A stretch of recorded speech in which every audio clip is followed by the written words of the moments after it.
How to set the zoom controller action for single, double, or triple tap on the iPhone 16 series.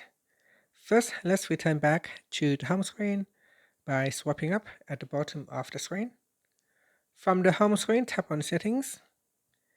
Now in the Settings page, we scroll down and tap on Accessibility. Next, tap on Zoom, and then scroll down and tap on Zoom Controller.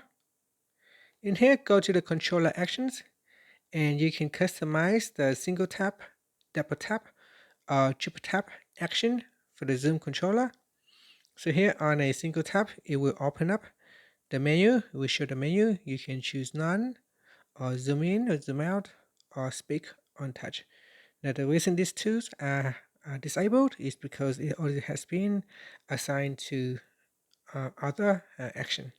So in order for you to change, you need to first remove the double tap action, zoom in or zoom out, and then after you can assign it to single tap, for example. So here I will tap on triple tap, and here you can select none. Once I select none, I have now free up the speak on touch option. So I can go back to say double single tap and choose speak on touch.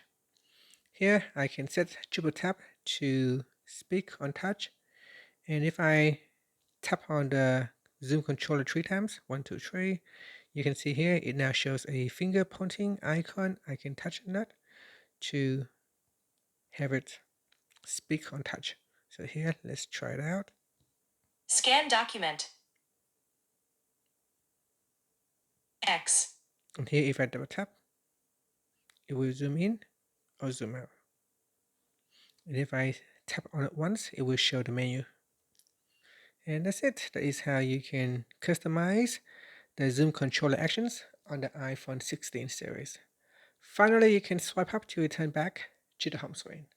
Thank you for watching this video. Please like and subscribe to my channel for more videos.